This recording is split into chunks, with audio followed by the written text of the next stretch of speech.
안녕하십니까. 반갑습니다. 제가 1시부터 해서 계속 세션을 들었는데 약간 좀 결이 틀린 시간이 될 것 같습니다. 그러니까 기술적인 얘기보다는 여기 있는 것 같이 공공서비스 디지털 전환 사례라는 주제로 발표를 시작하겠습니다. 먼저 발표하기 전에 우리 공단하고 저를 잠깐 소개하도록 하겠습니다. 공무원연금공단은 공무원, 전현직 공무원과 그 유족의 연금과 복지를 위해서 설립된 기관입니다. 2015년도에 공공기관 지방 이전 정책에 따라서 현재는 제주도 서귀포에 본사가 위치해 있습니다. 저는 한 30년 이상 이 기관에서 근무를 하면서 IT 운영을 담당하고 있습니다.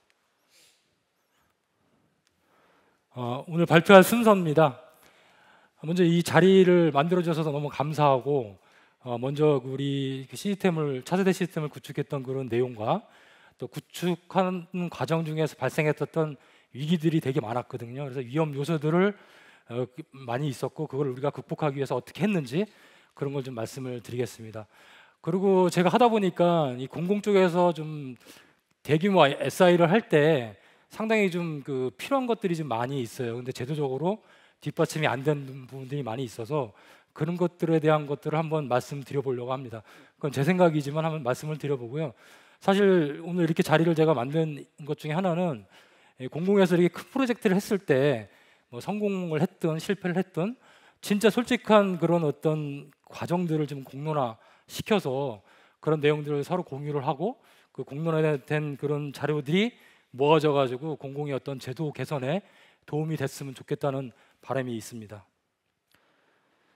뭐 이거는 공공 쪽에서 차세대 시스템을 준비하게 되면 대부분 다 나오는 것들이죠. 시스템이 노후화됐거나 공공의 어떤 법이나 제도가 변화가 돼가지고 시스템이 복잡화되고, 그리고 그에 따라서 이제 수작업도 많이 늘어나는 그런 게 있고, 또 오늘 같은 뭐 클라우드, AI 이런 것들 새로운 기술을 도입하기 위해서 차세대 시스템 구축을 이제 시작을 하게 됩니다.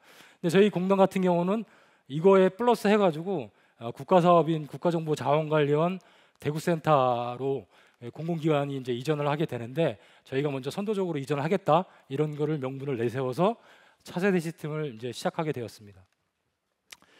2018년 4월 컨설팅 예산을 확보하는 시점부터 해서 2020년 12월까지 사업자 선정달까지 저희가 이제 사전 준비 작업을 한 기간입니다.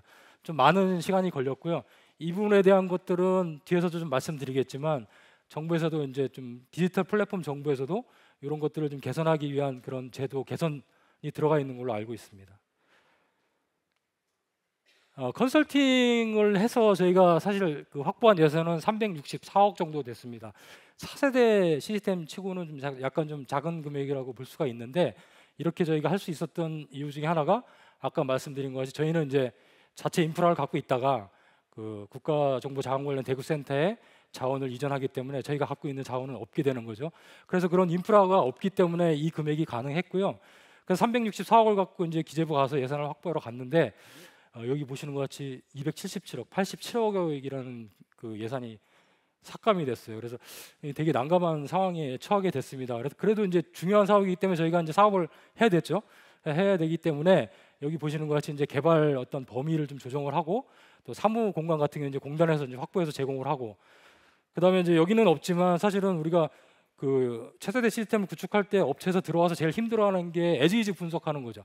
에즈이즈를 제대로 분석해서 새롭게 어떻게 만들 건가, 그 방향성 잡는 게 되게 힘듭니다. 근데 저희는 사실 내부적으로 어떻게 했으면 좋겠다는 그런 걸 갖고 있었어요. 그래서 그런 것들 좀 제공하려고 준비를 했었고, 또 하나는 가능하면은 이제 대기업이 들어오면 좋잖아요. 그래서 대기업을 참여시키기 위해서 저희가 이제 그 과기정통부에 대기업 참여 제한을 좀 풀었습니다. 그래서 해제해서 대기업도 들어올 수 있도록 만들었는데, 이 당시가 사실 IT가 되게 화랑이었고 대규모 공공 프로젝트가 많이 나왔기 때문에 대기업은 참여를 안 하게 됐습니다. 이런 상황에서 2020년 12월에 이제 중견 기업이 사업에 참여를 해서 사업을 시작했고, 2년에 걸친 사업을 거쳐서 정상적으로 그 기간 내에 시스템을 오픈하게 되었습니다. 뭐 과정이 되게 많은데 제가 하나만 좀 말씀드리고 싶은 게 있습니다. 보시는 화면은 당초 계획 대비 실적이 지연이 돼서 계획을 변경한 그래프입니다. 당초 2022년 9월 달 저희가 오픈을 목표로 했었습니다. 근데 여러 가지 사유로 인해서 11월 정도 돼야지 오픈을 할 수 있을 거다 이런 판단이 섰었고요. 제일 중요한 거는 저희 공단이 공무원 연금 공단이다 보니까 연금 업무가 되게 핵심 업무였는데 이 핵심 업무가 사실 실적이 이렇게 저조하게 되는 그런 사태가 좀 발생을 했습니다. 그래서 이걸 타개하기 위해서 저희가 이제 공단 IT 인력이 한 30명 되는데요. 공단 IT 인력이 직접 설계와 분석을 참석을 하고 개발까지 참석을 하면서 리딩을 이제 진행하게 되었습니다. 한 가지 좀 그 업체하고 같이 이렇게 해서 소통이 잘 된 부분을 말씀드리고 싶은 거는 저희가 이제 시스템 구축이 어느 정도 이제 완성이 되어 갈 때 그 사실은 그 오픈을 어떤 기준으로 할 거냐 잡는 게 상당히 지금 힘들거든요. 정성적으로 할 수도 있고 정량적으로 할 수 있는데 근데 이거를 사실 업체랑 우리랑 정량적으로 한 10개 지표를 정확하게 만들어 가지고 그거를 만들어서 운영을 했고요. 이거를 공단에서 생각하는 그 기준이 있을 거고 업체에서 생각하는 기준이 있을 텐데 지금 생각해 보면 그 기준이 서로 잘 소통이 된 것 같아요. 그 차이가 많이 날 수가 있는데 그 소통이 잘 돼서 그걸 만들어서 서로 신뢰를 했고 공감을 했기 때문에 성공적으로 마지막에 오픈을 할 수 있지 않았을까 이런 생각이 들고요. 이 지표는 저희 그래서 되게 좀 우수한 사례라고 저는 생각을 하고 있습니다. 여러 가지 있는데 제가 그 저희 공단에서 이제 아까 지금 말씀드린 실적이 저조해지고 하다 보니까 이 주도적으로 끌고 가야겠다는 생각을 해서 두 가지 이제 좀 여러 가지 있지만 두 가지 저희가 리딩한 거를 말씀드려 보겠습니다. 먼저 밀착 지원인데요. 저희는 이제 처음에 시작할 때부터 끝날 때까지 우리 공단의 IT 인력이든 현업 인력들이 붙어가지고 각 업무의 담당 PL이라든지 개발자들하고 같이 업무를 설계할 때 옆에서 설명도 하고 또 새로 바뀌어야 될 것들 이런 것들도 저희가 리딩을 하면서 얘기를 했어요. 근데 그렇게 해갔음에도 불구하고 자꾸 이게 실적이 지연이 돼가지고 어느 시점부터는 저희가 실제 이제 설계도 참여를 하고 개발도 참여를 하면서 이렇게 진행을 했습니다. 아까 말씀드린 것 같이 공단이 제주에 있다 보니까 그 제주에서 우리 직원들이 월요일 날 새벽에 서울까지 올라와서 금요일까지 근무를 하고 또 내려가고 이런 걸 거의 한 1년 이상을 한 것 같아요. 그렇게 밀착 지원을 했습니다. 두 번째는 뭐 뭐니 해도 제일 중요한 게 마지막에 테스트하는 거죠. 단위 테스트부터 해서 통합 테스트까지 전 과정을 우리 공단이 리딩을 하면서 끌어갔습니다. 대구세타 운영 환경 만드는 것부터 시작해가지고 테스트 시나리오를 만들고 그다음에 만든 거 이제 어떤 프로그램이 완성이 돼서 검증할 때도 검증하는 것도 또 이제 현업의 개발자가 개발을 하게 되면은 우리 공단의 그 IT 부서인 정보와 전략실에서 먼저 검증을 하고 그 검증을 통과해야지만 현업에서 테스트할 수 있는 이런 과정을 거쳐서 계속 반복적으로 테스트를 진행을 했고요. 아까 제가 9월 달에 오픈을 하려고 했지만 이제 11월로 미뤄졌다고 했는데 두 번째 오픈 일정은 11월 7일로 잡았었습니다. 근데도 이렇게 했음에도 불구하고 많이 늦어졌어요. 그래서 늦어져서 이제 11월 7일 날 갖고 왔을 때 오픈 지표를 이제 점검을 해보니까 이제 우리가 생각하는 오픈 수준에 안 되는 현상이 발생을 해서 다시 11월 28일 날 오픈 일정을 변경을 하고 테스트를 진행해서 11월 28일 날 새로운 시스템을 오픈하게 되었습니다. 이 안정화 기간이 그 사업 기간 내에 있었어요. 그러다 보니까 11월 달에 오픈을 하고 12월에 사업을 종료를 시키려다 보니까 안정화 기간이 딱 한 달밖에 없었고 그 안정화 기간을 거치고 그걸 저희가 그대로 다 인수를 받아서 우리 정보화 전략실에서 지금까지 잘 운영하고 있습니다. 이게 이제 저희가 새로 시스템을 구축하고 나온 성과들인데요. 여기 있는 거 뭐 하나하나 설명드리려면 뭐 밤을 새도 힘들 것 같습니다. 그래서 이제 몇 가지 제목만 좀 말씀드려보겠습니다. 첫 번째는 자동화 기술이죠. RPA라는 기술을 업무 곳곳에 좀 적용을 해서 지금 잘 운영을 하고 있고요. 또 하나는 여기 이제 업무 처리할 때 그 공공기관 같은 경우는 문서를 생산을 많이 하거든요. 근데 그 문서를 생산하지 않고 화면으로만 다 처리를 하고 그 저장하고 끝낼 수 있는 그 100% 페이퍼리스 환경도 저희가 만들었습니다. 또 이제 공공 같은 경우는 현업에서 어떤 자료를 필요로 할 때 그 통계라든지 필요한 자료들을 현업에서 이제 필요로 할 때 IT 부서로 요청하는 경우가 많습니다. 근데 그렇게 하다 보면 시간이 많이 걸리고 그래서 저희가 가능하면은 현업에서 스스로 필요한 통계를 뽑아서 바로바로 활용할 수 있는 그런 환경도 만들었고요. 뒤에서 좀 세부적으로 말씀드리겠지만 공공기관 최초로 국가정보자원관련 대구센터가 이제 클라우드 환경으로 되어 있거든요. 그래서 거기에 공단 업무 메인 업무 전체를 입주시킨 것들이 성과라고 말씀드릴 수 있습니다. 예. 그중에 이제 대구센터로 저희 마이그레이션 한 내용을 뭐 기술적인 거보다는 했던 그 내용 위주로 좀 말씀을 드려보겠습니다.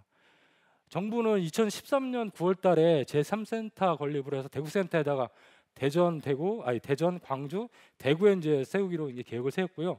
2022년 12월에 클라우드 환경을 전체적으로 완성을 해서 공공기관이 다 입주해서 운영하는 걸로 이렇게 계획을 세웠습니다. 그래서 우리 공단은 이거에 따라서 16년도에 정부 대구 통합센터로 입주하는 걸로 선정이 됐고, 이왕 가는 거 2018년도에 저희가 선도적으로 좀 해보자 이렇게 내부적으로 결정이 돼서 MOU도 체결하고 그렇게 해서 이제 일정에 맞춰서 새로운 시스템을 구축하게 되었습니다. 이렇게 했는데 대구센터 건립이 늦어졌어요.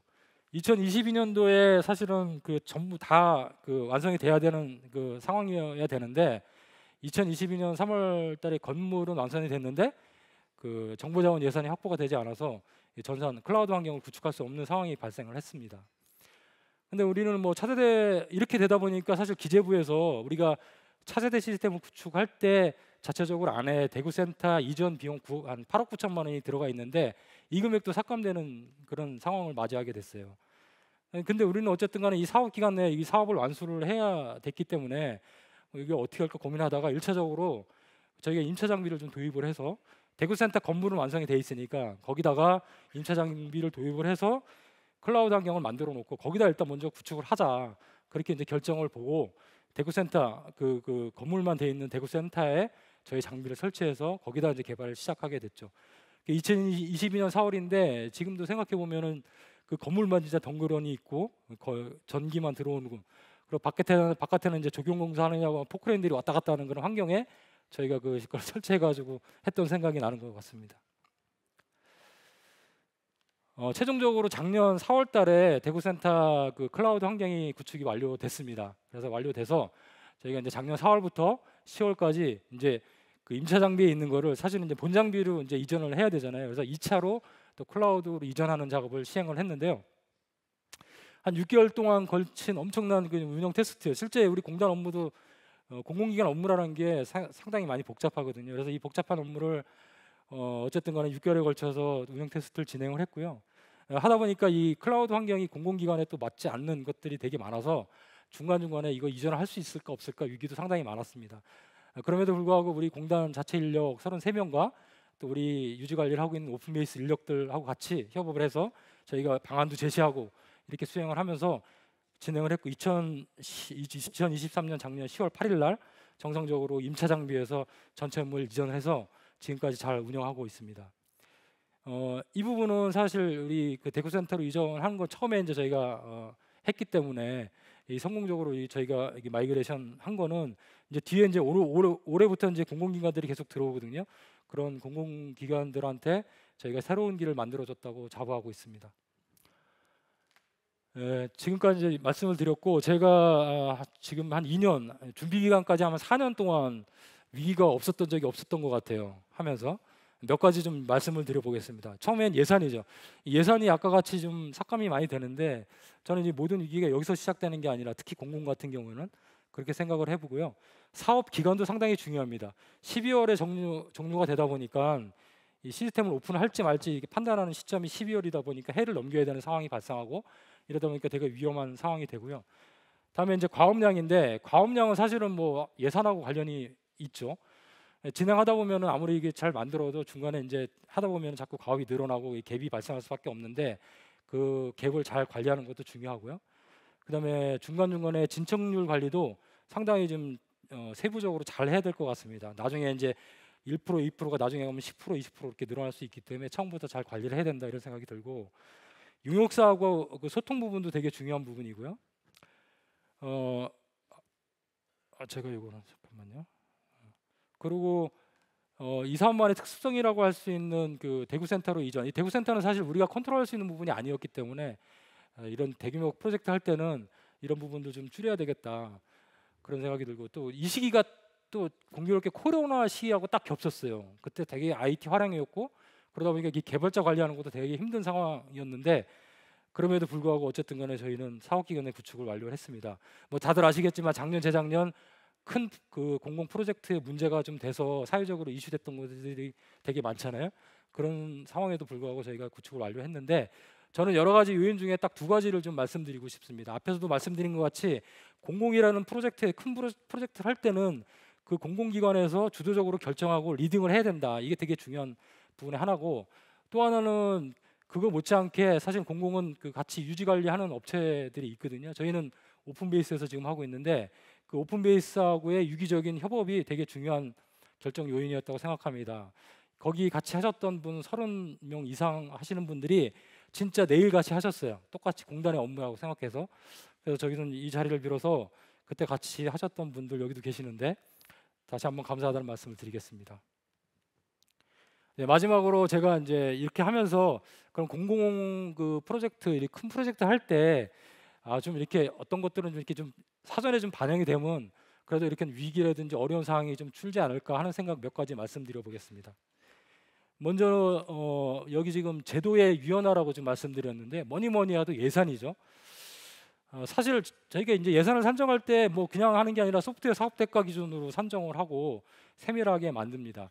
너무 이제 과도하게 산정된 거면 당연히 그 삭감이 돼야 되지만 그렇지 않은 부분까지 삭감이 되다 보니까 상당히 처음부터 어렵게 사업을 시작하게 되고요.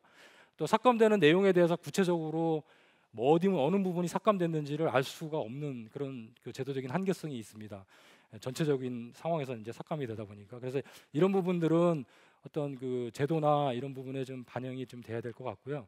그다음에 사전에 그 준비하는 과정이 상당히 길다 보니까 그 나중에 시스템을 구축하고 나면 이게 우리가 원하는 시스템이었나 이런 생각도 들 때도 있어요. 그래서 요건 아마 그 디지털 플랫폼 정보 과제에도 좀 포함이 돼서 그 기간을 줄이는 그런 게 들어가 있는 걸로 알고 있고요.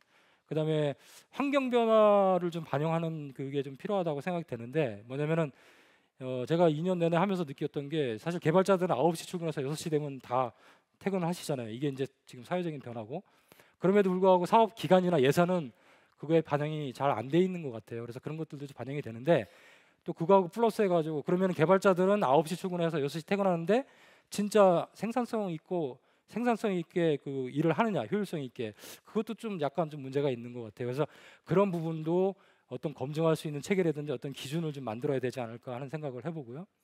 또 중간중간에 그 제출해야 될 산출물들이 너무 많아요. 그러다 보니까 업무 PL이나 개발자들이 뭐 산출물을 만들려고 일을 하는 건지 일을 하려고 산출을 만드는 게 막 헷갈릴 때가 많거든요. 그래서 이것도 사실은 필요하다고 하면 과감하게 줄이고 그 확인하는 방법을 실제 그 꼭 산출물이 아니라 거기 안에 그 사람이 실제 이제 분석하고 설계한 걸 들어가서 같이 볼 수 있는 그런 환경을 만들어서 가야 되지 않을까 이런 생각이 들고요. 다음으로는 공공 분야의 그 IT 들어오는 공공 분야 IT 체질 개선인데 작년에 행정 전산망 문제로 해서 심각하게 되게 문제가 됐었죠. 그래서 정부에서 올해 1월 31일 날 디지털 행정 서비스 국민 신뢰 제고 대책으로 해서 여러 가지 다양한 그 개선책을 만들어서 지금 그 활동을 하고 있는 거를 알고 있고요. 근데 저는 이제 생각할 때 저도 한번 생각을 했습니다. 이게 과연 여러 가지 문제가 있지만 제일 큰 문제가 뭘까 생각해 봤을 때는 공공 분야의 그 IT 인력에 대한 전문성이라고 저는 생각을 해요. 그 IT를 담당하고 있는 공공분야의 그 인력들이 자기 분야의 전문성이 좀 있어야지 그런 문제가 생겼을 때 바로 해결할 수 있는데 그게 좀 약하지 않나 이런 생각이 들어서 그런 부분이 좀 아주 절실한 과제 중에 하나가 아닐까 이런 생각을 해보고요. 또 IT 업계에 대해서 좀 드리고 싶은 말씀은 사실은 사업 수준 영업에서 하고 추진은 또 다른 데서 하다 보니까 실제 업무를 수행할 때 그 갭은 상당을 하고요. 그다음에 이제 그 과연 그 이 사업을 하기 위해서 들어오는 그 사업 하시는 분들이 진짜 체계적으로 사업 수행 능력을 갖고 들어오는지 그것도 사실 의문점이 많습니다. 어떨 때 보면은 너무 즉흥적이고 임기응변식으로 대응하는 부분이 많아서 되게 힘들고요. 그래서 그런 부분에 대해서 실제 사업 수행을 할 수 있냐, 그 어떤 프로젝트가 나왔을 때 그 사업을 수행할 수 있는 능력이 있는지 적합한지를 좀 세부적으로 좀 이렇게 판단할 수 있는 체계적으로 더 검증할 수 있는 그런 기준이 좀 필요하다고 생각이 들고요. 물론 이거는 이제 뭐 같이 고민해서 만들어야 될 부분이고, 그다음에 IT 업계에서도 스스로 한번 좀 객관적인 기준을 만들어서 그렇게 좀 사업에 참여할 때는 고민을 해야 되지 않을까 이런 생각을 하고, 또 마지막으로는 이제 공공기관입니다. 공공이요. 공공에서 사업을 추진할 때 제일 중요한 거 좀 말씀을 드려볼게요. 첫 번째는 공공 같은 경우는 무엇보다 중요한 게 기관장의 관심입니다. 사실은 이런 사업을 큰 사업을 하게 되면은 기관장님이 처음에는 관심을 많이 가지세요. 근데 이제 가다 보면 자꾸 이제 떨어지죠. 근데 이제 관심을 가질 때가 또 있습니다. 언제냐? 문제가 생겼을 때. 이렇게 하면 안 되고요. 제 생각할 때는 이런 사업을 할 때는 처음부터 끝까지 어쨌든 간에 그 기관의 기관장님께서는 관심을 갖고 가져가야지 그 조직에 있는 참여하는 그 직원들이 생각이 틀려지거든요. 테드가. 그래서 그 꾸준히 가져가는 게 되게 중요하다는 걸 말씀을 드리고 싶고, 마지막으로 드리고 싶은 얘기는 사실 이제 이런 사업을 하게 되면 별도 TF를 만들어서 사업을 추진하게 되는데 그거에 별도로 그 정통한 그 기관의 업무 담당자나 그 업무를 갖다가 유지 관리하고 있는 그 IT 그 인력들을 이 어떻게 그 인력들을 어떻게 참여시킬 건가 하는 것도 그건 큰 아주 중요한 그 이슈라고 생각이 돼요. 왜냐하면 근데 그렇게 참여하는 사람들은 사실은 자기 본연의 업무를 하고 플러스해서 이 업무를 또 하는 거거든요. 근데 이 업무를 하면서 되게 힘든 업무를 하는데 그거에 대한 어떤 인센티브라든지 이런 것들은 나중에 보면 사실 없어요. 그래서 제가 여기 뭐 그냥 제 생각대로 여기 하이브리드 개발 방식이라고 했는데 공공기관에서 예를 들어서 어떤 프로젝트를 끌고 갈 수 있는 어느 정도 능력이 된다고 하면은 그런 사람들 정통하게 업무를 잘 알고 그다음에 그 업무를 유지 관리하고 있는 IT 인력이 그 사업 예산 내에서 일단 어떤 일정 부분은 인센티브를 좀 받고 그래서 그 사람들이 어떤 용역사 선정된 용역사하고 같이 협업하면서 끌고 가고 그다음에 책임과 권한을 다 주는 방식으로 개발하는 그런 것들도 좀 고민을 해봐야 되지 않을까 이렇게 말씀을 드려보고요. 뭐 하다 보니까 벌써 끝났는데 마지막으로 제가 이제 드리고 싶은 말씀입니다. 오늘 뭐 사실 주제도 AI죠, AI. 근데 저는 이제 오늘 이 시간을 통해서 그러면 이제 이렇게 변화하는 시대에 공공 IT는 진짜 어떤 상황에 와 있나 이런 걸 좀 고민해 보는 자리가 되었으면 좋겠고 또 이게 뭐 작은 시간일 수도 있지만 이런 기회를 통해서 아까 말씀드린 것 같이 다양한 좀 사례들이 공유가 돼서 솔직하게 공유가 돼가지고 이렇게 제도가 개선이 돼서 진짜 AI 시대에 같이 할 수 있는 공공 IT가 되기를 간절하게 기원해 봅니다. 예, 이상 마치겠습니다. 감사합니다.